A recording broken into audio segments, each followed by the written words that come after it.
Okay, we're recording, and hello. My name is Darren, and I am one half of this page, which is We Just Want You to Read, a YouTube channel and Instagram page where we just talk about books and why we just want you to read. Welcome. I thought that I would put together a little series that I want to do. Also, I'm sorry, I just came back from a walk and it hit me that I really want to talk about these books for a lot of reasons that we'll get into. But I wanted to do this series where we talk about, I want to talk about the books that built me. Because when I think back in my life and I think about how I came to have certain stances morally, politically, romantically, I can almost always trace it to a book. And so I thought it would be interesting to go through some of the books that I read when I was a kid and talk about what they built in me. And we're going to start off with one that if you have ever met me in real life, I've probably mentioned. I've mentioned it multiple times on this podcast, on our podcast episodes and on this YouTube channel and on our Instagram, because these books truly built me. When I think about who I am as a person, and I can just follow the line all the way back to these books. And those books are the Tortall series by Tamora Pierce.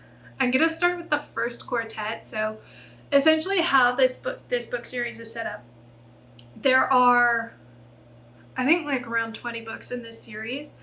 And for the first 12, they're organized in a series of quartets. So this first one is the Song of the Lioness Quartet, and then we have the Immortals Quartet, the Protector of the Small Quartet, and then we move into a duology, the Trickster's Queen duology, I believe it's called, and then there's a trilogy, and that trilogy are the Becca Cooper Chronicles, and then there's 2 standalone books and the start of another series called the Numeric Chronicles, and that one's called The Tempest and Slaughter. But today we're just going to focus on the first quartet, which introduces us to the world of Tortall, which is the Song of the Lioness Quartet. There are 4 books: Alana, In the Hand of the Goddess, The Woman Who Rides Like a Man, and Lioness Rampant, not Rampart.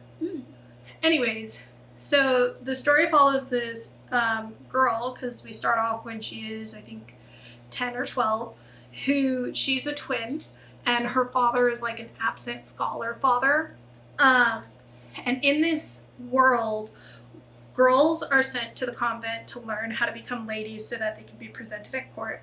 And boys are sent, when you're in a noble family, boys are sent to the castle in order to learn how to be a knight. So Alana and Tom are twins. Tom is getting sent to the castle to become a knight, and Alana's getting sent to the convent. Only Alana wants to become the knight, and Tom wants to go to the convent so that he can learn how to be a wizard or a warlock.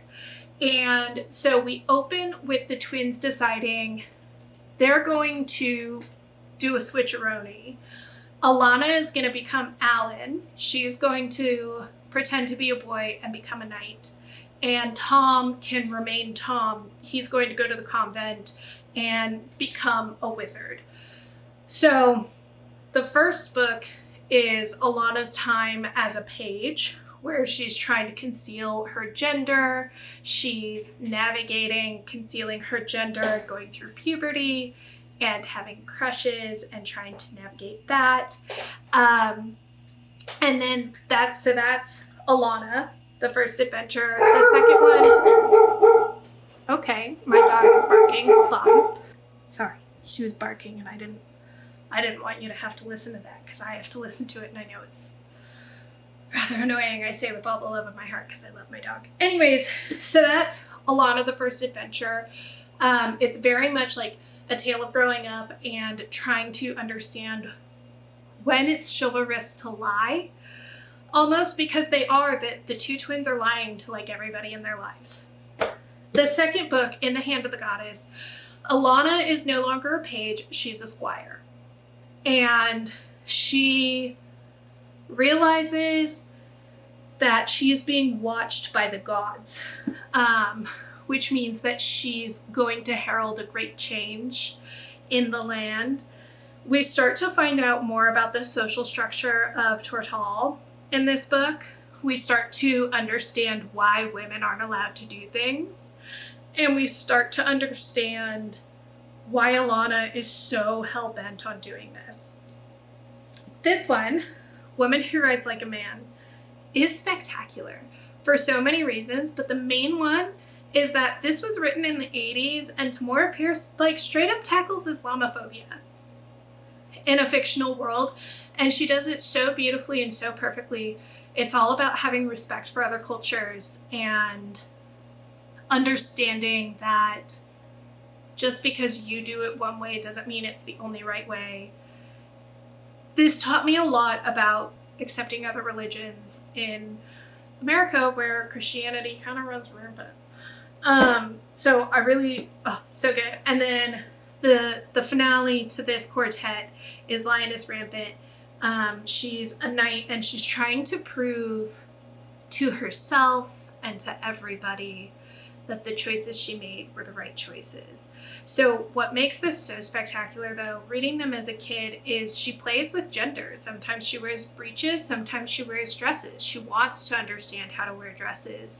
She wants to feel beautiful just as much as she wants people to take her seriously on the battlefield. And she's not, I mean, she is mocked by that, for that, but it's only by the villains, which is lovely. And so this book is, I've heard this series described as like queer icons. It's so ahead of its time. You can tell, I mean, maybe, I don't know if my camera will focus, but like I have taped together this book. This was Pulp Fiction.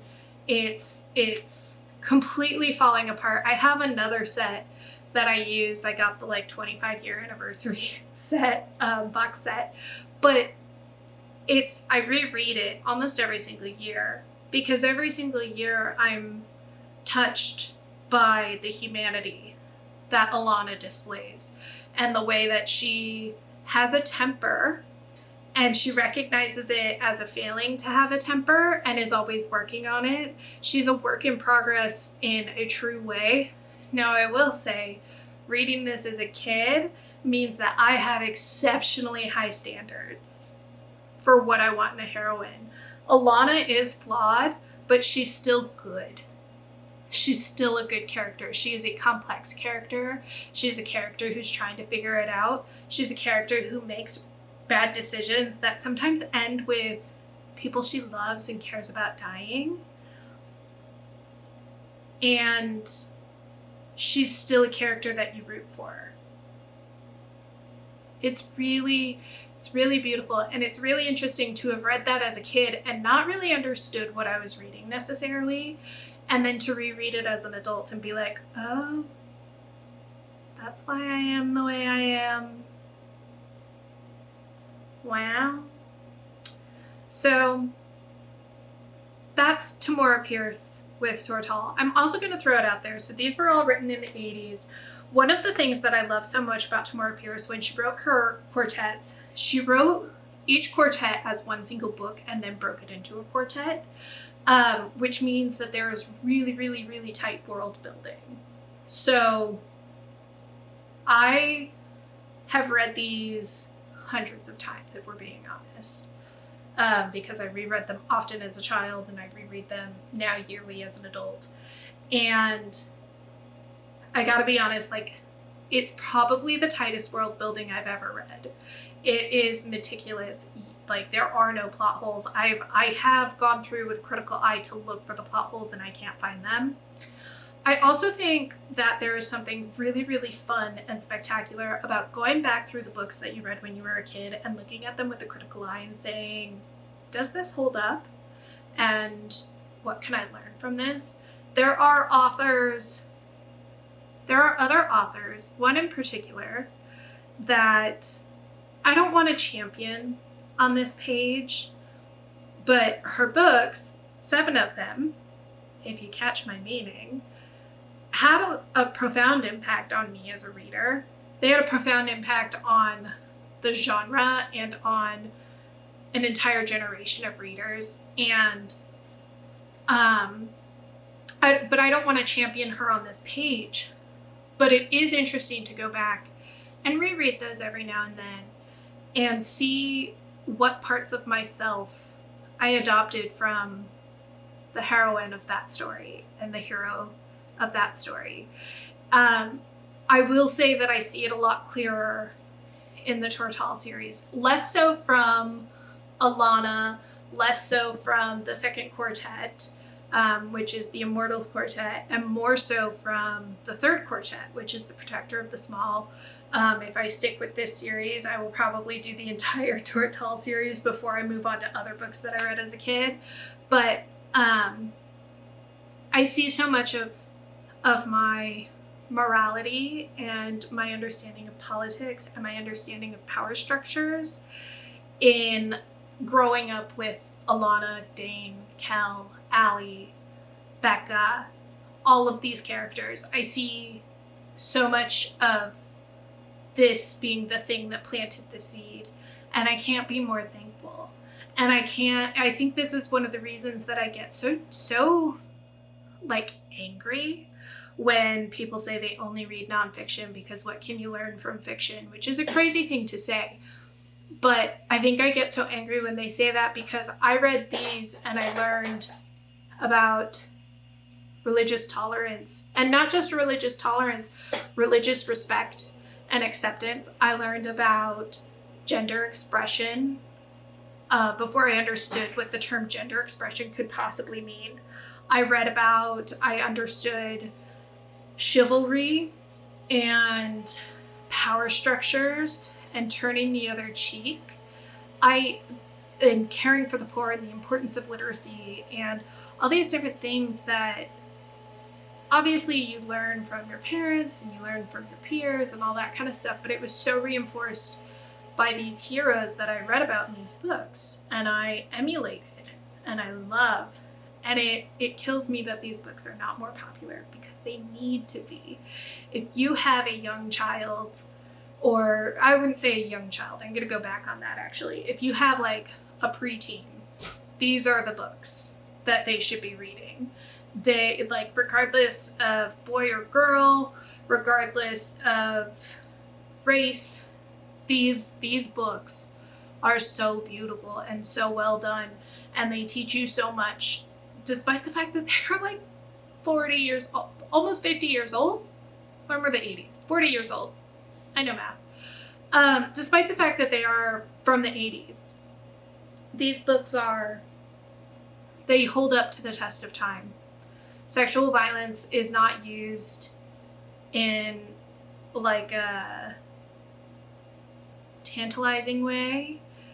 It's completely 100% condemned, and that really only happens once you get into the books where they're older. There are discussions, there are characters who talk about wanting to go to bed with other people, and there are characters who talk about not wanting to go to bed and defining that line for themselves. It's one of those books that if you're looking for something to dive into a world where the women are complex and spectacular and true body diversity is represented in the heroines, if you want to dive into a world that's really tightly built, if you want to dive into an adventure, if you want to dive into a romance, there are just so many things that this book just like ticks off. So that's the first series of books that built me. Song of the Lioness Quartet by Tamora Pierce. It's Alana in The Hand of the Goddess, The Woman Who Rides Like a Man, and Lioness Rampant. And join me in 2 weeks to hear me talk about the Immortals and what I learned from that one, because I did learn a lot from that one. It just took me about 20 years to realize it. So join me in 2 weeks to find out more about that. Thanks so much for watching.